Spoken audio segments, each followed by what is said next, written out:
الحمدللہ رب العالمین والصلاة والسلام علی محمد الامین فاعوذ باللہ من الشیطان الرجیم بسم اللہ الرحمن الرحیم۔ خواتین و حضرات، سورہ بقرہ کی ابتدائی 5 آیات کا مطالعہ ہم نے اس سے پچھلی نشست میں کیا تھا۔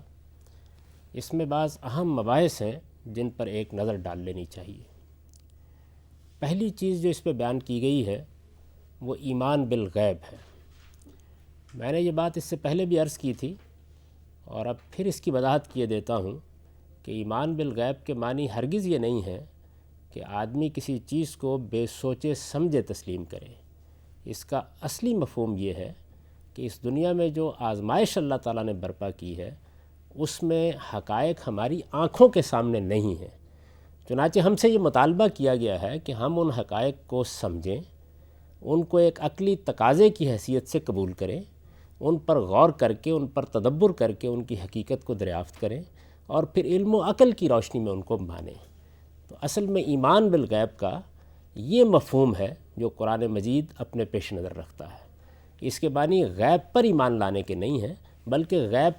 میں ہوتے ہوئے ایمان لانے کے ہیں۔ یعنی ہمیں ہمارا پروردگار آنکھوں کے سامنے نظر نہیں آتا،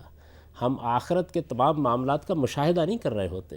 ہم جنت اور دوزخ کو یہاں دکھا نہیں سکتے، لیکن علم اور عقل کی روشنی میں جب یہ حقیقت ہم پر واضح ہو جاتی ہے کہ یہ حقائق ماننے کے ہیں تو پھر ہم ان کو مانتے ہیں۔ چنانچہ قرآن مجید ان حقائق کو محض اس بنیاد پر نہیں منواتا کہ وہ یہ کہہ رہا ہے، بلکہ وہ اس کے لیے دلائل دیتا ہے، اس کے لیے علم و عقل کو اپیل کرتا ہے، اس کے لیے انسان کے اندر اتر کر اس کے وجدان کی گواہی پیش کرتا ہے اور پھر اس سے یہ کہتا ہے کہ وہ ہر پہلو سے ان حقائق کا جائزہ لے، اس لحاظ سے بھی دیکھے کہ اس کے اندر کی گواہی کیا ہے، اس لحاظ سے بھی دیکھے کہ اس کے پیچھے علمی تواتر اور علمی تاریخ کیا ہے، اس لحاظ سے بھی دیکھے کہ اس کی عقل کس بات کا تقاضا کر رہی ہے، اور اس لحاظ سے بھی دیکھے کہ اس دنیا کی تاریخ میں اللہ تعالیٰ نے مختلف مواقع پر اپنے پیغمبروں کے ذریعے سے ان حقائق کو کیسے نمایاں کیا ہے۔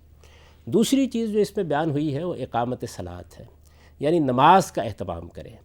یہود چونکہ اللہ تعالیٰ کے معاملے میں بھی یہ تقاضا کرتے تھے کہ ہمیں دکھایا جائے تب مانیں گے، تو قرآن نے ایک طرح سے ان آیات میں تعریض کا اسلوب اختیار کیا کہ جو لوگ اس قرآن سے ہدایت پانے والے ہیں انہوں نے یہ مطالبہ نہیں کیا۔ اسی طرح وہ چونکہ نماز کو ضائع کر چکے تھے جو دین کا پہلا بڑا حکم ہے، تو خاص طور پر اس کا ذکر کیا کہ یہ اللہ کے بندے جو محمد الرسول اللہ صلی اللہ علیہ وسلم پر ایمان لائے ہیں یہ نماز کا اہتمام کرتے ہیں۔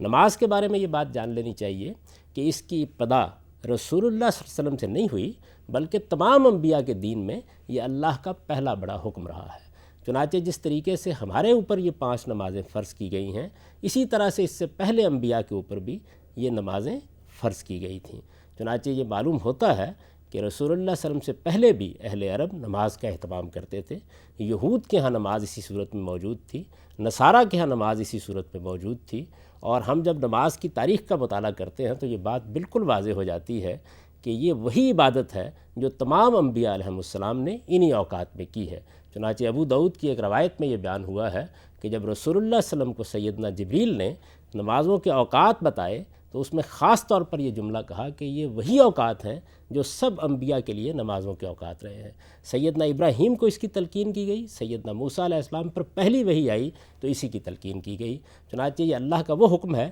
جو ہمیشہ سے اسی صورت میں موجود رہا ہے۔ یہی وجہ ہے کہ اس کی تفصیلات قرآن مجید بیان نہیں کرتا، یعنی لوگ اس کو جانتے تھے، پہچانتے تھے، انہیں معلوم تھا نماز کیا ہے۔ جس طرح اب اگر کسی پیغمبر کی بعثت ہو تو وہ نماز کے بارے میں آ کے تفصیلات نہیں بتائے گا، اتنا کہنا کافی ہوگا کہ نماز کا اہتمام کرو، اس لیے کہ مسلمان پہلے سے اس سے واقف ہیں۔ تو انبیاء علیہم السلام کی امتوں میں پہلے سے نماز ایک معلوم معروف حقیقت تھی۔ یہ دونوں چیزیں اس لحاظ سے بڑی اہمیت کی حامل ہیں کہ ان کے اوپر ہر لحاظ سے غور کیا جائے اور یہ دیکھا جائے کہ یہ کس طریقے سے یہاں بیان ہوئی ہیں۔ اسی طرح بعض اور چیزیں بھی ہیں جن کا ہم تفصیل کے ساتھ جائزہ لیں گے۔